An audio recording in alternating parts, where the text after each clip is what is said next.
Hello అండి, welcome to Suma's world. ఈ ఛానల్లో నేను daily vlogs, motivational videos and home making tips లాంటివన్నీ పెడతా ఉంటాను అండి. మీరు కనుక ఫస్ట్ టైం విజిట్ చేస్తుంటే మాత్రం సబ్స్క్రైబ్ చేసుకోవడం మర్చిపోకండి.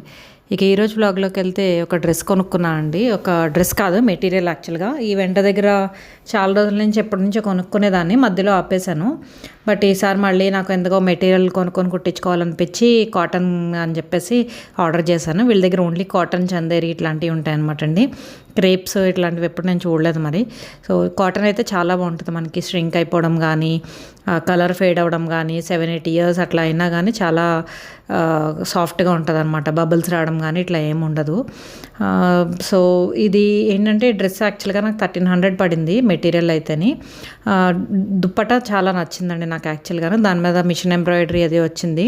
అండ్ సింపుల్ లాంగ్ స్ట్రైప్స్ ఉన్నాయి కదా, లాంగ్ స్ట్రైప్స్ ఉన్న వలన టాప్ మీద కూడా చాలా బాగుంటుంది అనమాట. వేసుకుంటే కొంచెం ఆఫీస్ వేర్కి చాలా బాగుంటుంది అనిపించింది. మెయిన్గా ఏంటంటే దుప్పట్టా లెంత్ చూసుకుంటూ ఉంటానండి నేను. నాకు ఎక్కువగా కాటనే అలవాటు అనమాట వాడడము. అండ్ దుప్పట్టా లెంత్ చూసుకుంటాను. కొంచెం ఒక్కొక్కసారి 2 సైడ్స్ వేసుకున్నా కానీ కరెక్ట్ లెంత్లో ఉండాలి అన్నట్టు ఉంటుంది అనమాట. అండ్ విడ్త్ కూడా సమానంగా ఉండాలి. మరీ టూ మచ్ విడ్త్ ఉన్నా బాగోదు. అందుకని నాకు కరెక్ట్ కాంబినేషన్లో దొరికింది ఈ డ్రెస్ అయితేని. వీళ్ళ దగ్గర మోస్ట్లీ అన్నీ ఇట్లానే ఉంటాయండి. సో తర్వాత ఆ రోజు టైం చూసారు ఎంత అవుతుందో, 11 అవుతుంది. ఈ మిడ్ నైట్ మసాలా ఏంటో కానీ మా హస్బెండ్కి కొంచెం రైస్ మిగిలిపోయింది, ఫ్రిడ్జ్లో పెడతానంటేనే లేదు, నేను ఏంటది ఎగ్ ఫ్రైడ్ రైస్ చేస్తానని చెప్పి చేశారు. ఇదేదో మసాలా కొట్టారు, దీంట్లో కొంచెం షుగరు, కారం ఇవన్నీ కూడా కలిపారనమాట అండి. ఏం చేశారో ఏమో, నేనైతే దగ్గరుండి చూడలేదు. కానీ మొత్తానికి నాకైతే చక్కగా ప్లేట్లో పెట్టి అయితే సర్వ్ చేశారనమాట. ఇదిగో మసాలా చూసారు, దాంట్లో షుగర్ పార్టికల్స్ కూడా కనపడుతున్నాయి. ఏమేమి వేశారంటే సీక్రెట్ అని చెప్పి అంటున్నారు అనమాట. చెప్తానులేండి నెక్స్ట్ వీడియోలో ఎట్లా అన్నది. ఇదిగో చక్కగా నీట్గా ఎట్లా అయితే పెట్టి ప్రెజెంటేషన్ అయితే చక్కగా చేసి తీసుకొచ్చారు. కాకపోతే స్పూన్స్ కనిపించలేదంట, అందుకని పెద్ద పెద్ద గరిటలే పెట్టి తీసుకొచ్చారు. ఇంత నైట్ టైం తినడం అస్సలు మంచిది కాదండి. బట్ ఎందుకో మాకు అట్లా తినాలనిపించింది. బ్యూటీ కూడా వెయిట్ చేస్తుంది, కాకపోతే స్పైసీగా ఉంటుంది కదా ఫ్రైడ్ రైస్ అనేసరికి, అందుకని ఇంకా బ్యూటీకి పెట్టమన్నమాట. దాంట్లోనూ సాసెస్ కానీ ఏమి వేయలేదన్నమాట. ఇది నెక్స్ట్ డే అండి. లైట్గా ఎక్సర్సైజ్ అయితే చేసుకున్నాను అనమాట నేను కూడాను. ఇంతకుముందు వెయిట్ లాస్ అయ్యానని చెప్పాను కదా, 18 kgs. సో అప్పుడు నాకు ఎక్సర్సైజ్ చేయడం అలవాటు అనమాట. ఆన్లైన్లో కొన్ని క్లాసెస్ ఉంటాయి. ఆ కోచ్ దగ్గర MYF అని ఒక గ్రూప్లో నేను తీసుకున్నాను మెంబర్షిప్ అయితేని. సో దాని ద్వారా తీసుకున్నాను కదా, మళ్ళీ ఒకసారి స్టార్ట్ చేద్దామని చెప్పి స్టార్ట్ చేశాను. చాలా సంవత్సరాలు అయిపోయిందేమో, 1.5 year అట్లా అయిపోయింది. ఇంచు కూడా నేను అసలు బాడీని కదపలేదు. అందుకని కొంచెం కష్టమైంది. 1/2 hour మించి చేయలేకపోయినా. అది యాక్చువల్గా 1 hour క్లాస్ అండి. చాలా బాగుంటుంది. ఏ రోజుకి ఆ రోజు ఫుల్ బాడీ మీద కాన్సన్ట్రేట్ చేస్తారు. ఇంకా 1/2 hour కూడా చేయలేకపోయి ఇంకా కట్టేశాను అనమాట. అందుకని ఇట్లా ఈ డ్రెస్ వేసుకున్నాను ఈరోజు అయితేని.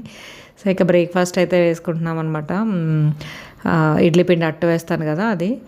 ఇంకా మిగతా పనులన్నీ చేసుకుంటున్నాను అండి నెమ్మదిగా. కాకపోతే అడుగు తీసి అడుగు పడట్లేదు అనమాట. ఎందుకంటే ఆ చేసిన హాఫ్ అన్ అవర్ ఎక్సర్సైజ్కి ఇవన్నిటికి కూడాను నాకు అదే అనిపిస్తుంది. అసలు ఇంట్లో పని అమ్మాయిని మనిపించేస్తే మనం వీటికి డబ్బులు కట్టక్కర్లేదు, మేడికి డబ్బులు కట్టక్కర్లేదు. ఆ సామాన్ దొంగకుని, ఆ బట్టలు అవి ఉతుక్కుని, ఇంట్లో మాప్ అది పెట్టుకుంటే అదే బోల్డ్ ఎక్సర్సైజ్. కానీ మనం అది చేయలేం కదా, అదనమాట. సో ఇక్కడ నేను మొన్నొకసారి దొండకాయ మసాలా చూపించానండి. దాని అవుట్పుట్ అయితే ఫైనల్ అవుట్పుట్ చూపించలేదంట. అందుకని మళ్ళీ చేసుకుంటున్నాను నేను మసాలా దొండకాయ ఫ్రై. ఇదిగో కర్టన్స్ అయితే తీసానమాట. ఫస్ట్ ఎట్లా వస్తుందో అని చెప్పి ఒక కర్టన్ అయితే వాష్ చేస్తున్నాను నేను.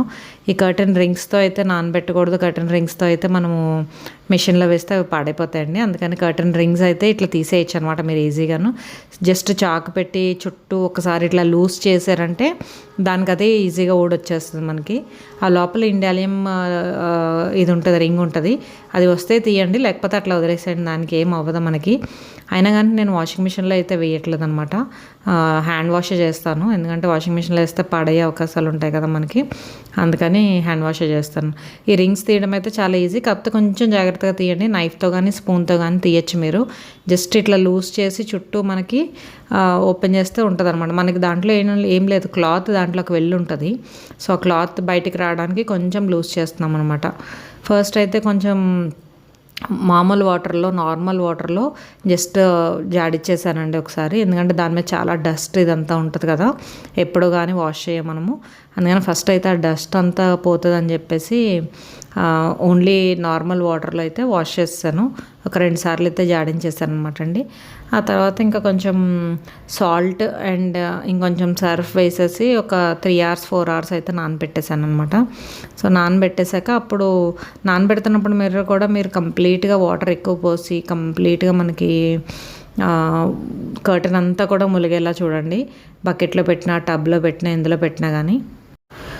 ఈ కలర్స్ ఉన్న వైట్ దానికైతే మనం last time share curtains wash చేసినప్పుడు అయితే కొంచెం వాషింగ్ సోడా వేసాం కదా. ఈ కర్టెన్స్కి అయితే వేయకండి, ఎందుకంటే కలర్ పోతాయి చాలా మటుకు మనకి. సో అందుకని బెటర్ మనం ఏంటంటే సర్ఫ్ మీద ఆధారపడి క్లీన్ చేసుకోవాలన్నమాట ఇవైతేని. సో ఇక మసాలా దొండకాయకైతే మనకి కొంచెం పేస్ట్ కావాలండి. ఆనియన్, జీలకర్ర, పచ్చిమిర్చి కలిపి పేస్ట్ కొడతామన్నమాట. కొంచెం జింజర్ కూడా వేయాలి. బట్ నా దగ్గర కొంచెం చిన్న పీసే ఉందన్నమాట, అదే వేసాను.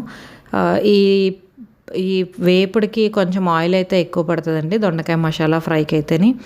అందుకంటే మనం ఆనియన్ పేస్ట్ వేస్తాం కాబట్టి అది చాలా అంటుకుపోయే అవకాశాలు ఉంటాయన్నమాట.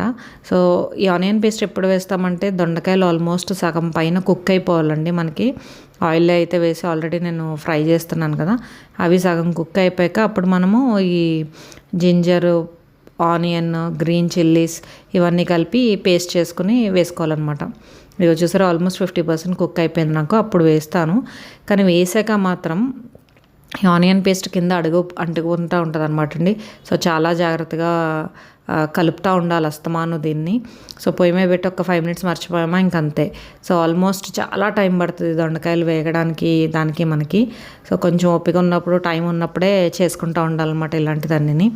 సో ప్రతిసారి కూడా నేను డెఫినెట్గా మర్చిపోతూ ఉంటాను. లాస్ట్కి వచ్చేసరికి కొంచెం మాడుతూ ఉంటుంది అనమాట. నా అట్ట అయితే రెడీ అయిపోయిందండి. నేను సీరియల్ చూసుకుంటా నా బ్రేక్ఫాస్ట్ అయితే కంప్లీట్ చేసేస్తాను. ఈరోజు యాక్చువల్గా ఆఫీస్కి వెళ్ళాలి, కానీ ఇంకా నేను వర్క్ ఫ్రమ్ హోమ్ చేస్తున్నాను ఈరోజు, ఎందుకంటే డెంటల్ అపాయింట్మెంట్ ఉంది కాబట్టి. అందుకని రేపు మళ్ళీ ఆఫీస్కి వెళ్తాను. సో ఈ మొక్కలు ఇవన్నీ కూడా తీసి ఒకసారి వాటర్ చేంజ్ చేద్దామని చెప్పి చేంజ్ చేస్తున్నాను అండి. మళ్ళీ ఆ వాటర్ ఎందుకు వేస్ట్ చేయడం అని. ఇదిగో దొండకాయ ఫ్రై చేసారా, మళ్ళీ లాస్ట్లో నేను కొంచెం మర్చిపోయాను అనమాట. మర్చిపోతే కొంచెం అడుగు అంటింది. బట్ ఇట్లా నల్లగానే ఉంటుందండి ఫ్రై అయితేనే మనకి ఆనియన్ పేస్ట్ అదిని. సో ఇందులో వాటర్ అయితే నేను చూసారా మిగతా మొక్కలకి వీటికి పోస్తాను, ఎందుకంటే చాలా వాటర్ పడుతుందో వేస్ట్ చేయడం ఎందుకు. నేను ఒక 15 daysకి అట్లా మారుస్తూ ఉంటాను వాటర్ అయితేని. అందుకని వాటర్ అయితే వేస్ట్ చేయకుండా దాంట్లో వేస్తాను.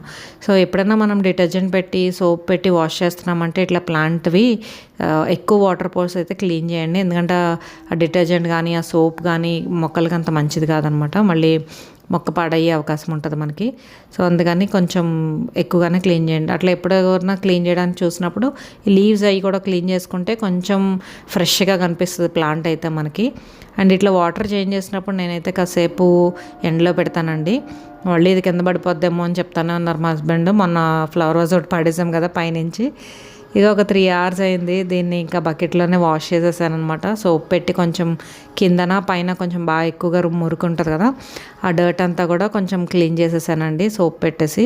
బ్రష్ అయితే పెట్టద్దు, ఎందుకంటే దాని మీద కొంచెం థ్రెడ్ వర్క్ ఉంటుంది మనకి. కొంచెం మంచి కర్టెన్సే కొన్నానులేండి అప్పుడు. దర్పణలో అనుకుంటా కొన్నాను నేను. దర్పణ విజయ్ టెక్స్టైల్స్లో కొన్నానండి. దర్పణలో అంత నచ్చలేదు నాకు, అందుకని విజయ్ టెక్స్టైల్స్లో కొన్నాను. ఆల్మోస్ట్ నేను వేయించిన కర్టన్స్కి నాకు ఒక 70,000 అట్లా అయిందనమాట ఈ కర్టన్స్కి అయితేని. బట్ లుక్ అయితే చాలా బాగా వచ్చినాయి అనమాట ఇవి అయితేని, ఎందుకంటే అస్తమానం మార్చేవి కాదు కదా, అందుకని కొంచెం జాగ్రత్తగా వాడుకుంటేనే బెటర్. స్ట్రైట్ అవే ఎండ్లో అయితే వేసేయకండి వాటర్తో ఉన్నప్పుడు, అది మీకు అంత కలర్ పోతుంది మళ్ళీని. అందులో ఎండ చాలా ఎక్కువగా ఉంది కదా. మొత్తానికి యోగా మ్యాట్ అయితే బయటికి తీసానండి ఈవేళ ఎక్సర్సైజ్ చేయడానికి. ఆల్మోస్ట్ 1 year నుంచి ఇది పైన పడుంది. ఇక ఈవినింగ్కి నా కర్టెన్ కూడా ఆరిపోయింది అనమాట. సో అందుకని ఫిక్స్ చేసేస్తున్నాను. రింగ్స్ ఫిక్స్ చేయడం కూడా చాలా ఈజీ అండి. జస్ట్ అటు నుంచి పెట్టి మనం కొంచెం గట్టిగా ప్రెస్ చేస్తే టక్ మన సౌండ్ వచ్చి ఫిట్ అయిపోతుంది అనమాట. సో అంత కష్టమేం లేదు, ఈజీగానే కర్టెన్స్ పని అయితే అయిపోయింది. మనం ఇంక మిగతా కర్టెన్స్ కూడా ఒక్కొక్కటి అన్నీ ఒక రోజు పెట్టుకుంటే చాలా కష్టం అనమాట. మేబీ ఎవ్రీ వీకెండ్ ఒక్కొక్కటి క్లీన్ చేసుకుంటే బెటర్ అనిపించింది అనమాట అండి. అవండి ఈరోజు ముచ్చట్లు అయితేనే. వీడియో కనుక నచ్చితే please like, share and subscribe అండి. మళ్ళీ కలుసుకునే వరకు సెలవు మరి. Stay tuned to Suma's world. Bye bye.